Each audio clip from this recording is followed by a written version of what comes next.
Amerindian Affairs Permanent Secretary arrested in sting operation. Pardoned fraudster back in court for similar offense. The attacks killed 2 in Berbice.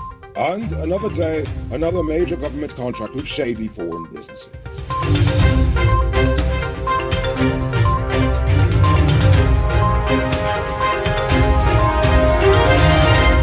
I'm Rico Bolford and welcome to tonight's edition of Uncut News. Where are you watching from tonight? Tell us in the comments below.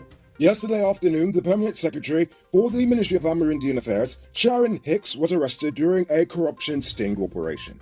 The police said that for the past several months, Hicks was demanding payments from a contractor, allegedly threatening that he would not receive contracts if she didn't get paid.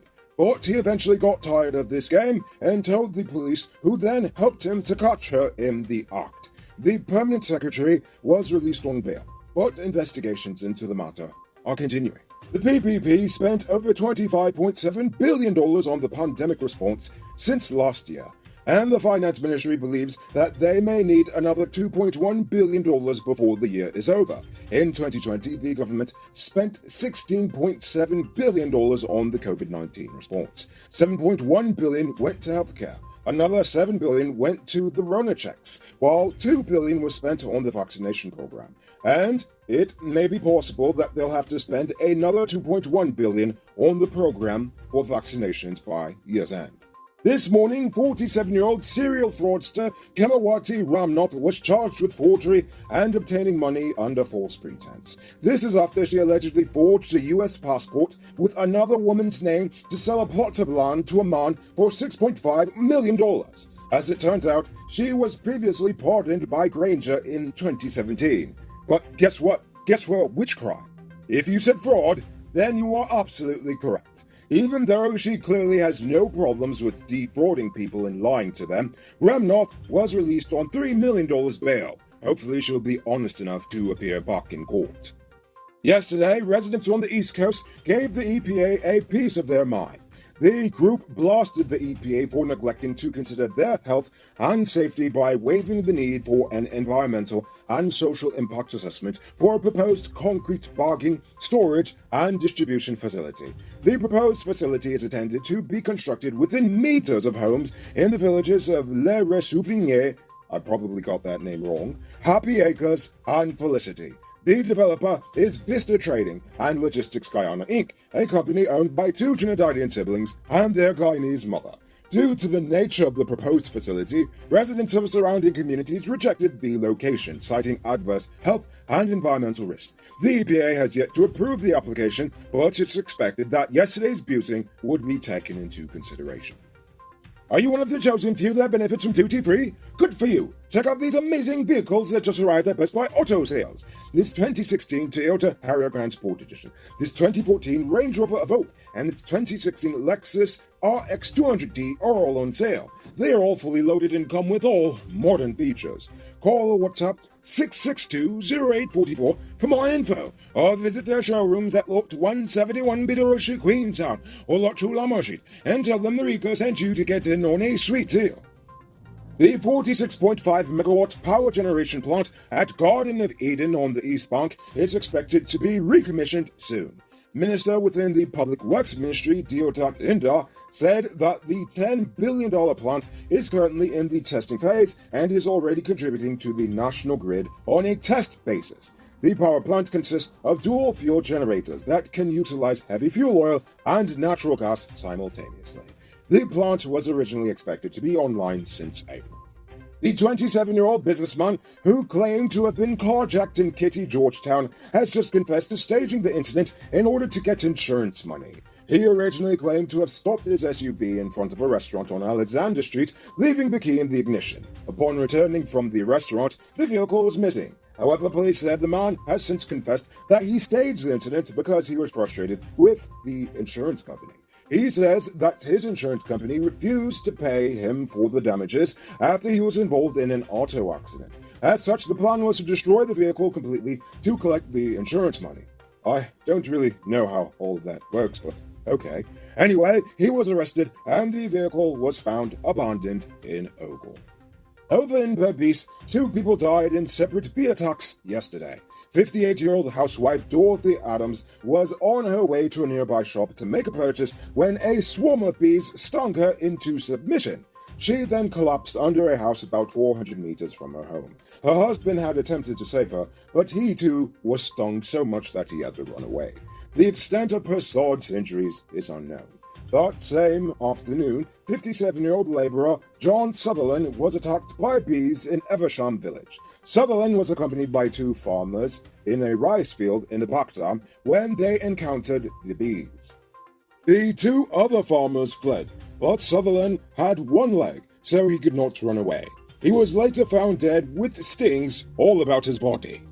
Boom! My name is Mudwater from Guyana Uncut. I have a big truck. Note, I didn't say I have the big truck. I have a big truck. When I need affordable parts for my truck, I only go to one place. Powered Automotive Truck Spares and Engine Parts. They stock parts for DAF, Freightliner, International, and Mack trucks. Also, all genuine Cummins engine spares. They're also the authorized dealer in Guyana for Hammer parts. And as a wise man once said, don't DPS. Get your engine parts from Patsep. Call 697-0171 for inquiries and tell them Mudwater send you.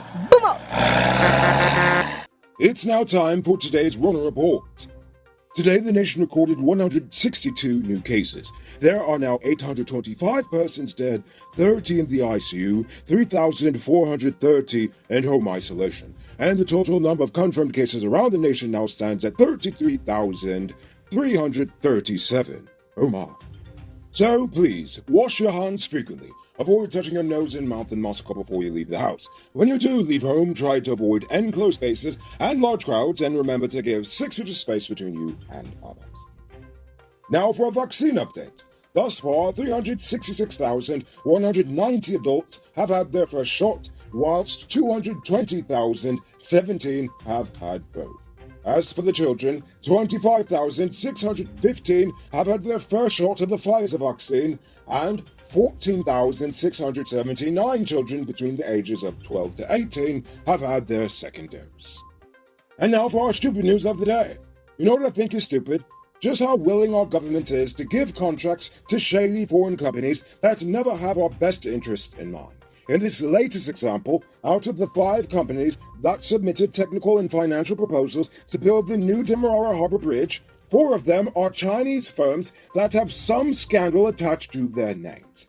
It's as if our politicians in both parties never learned their lesson.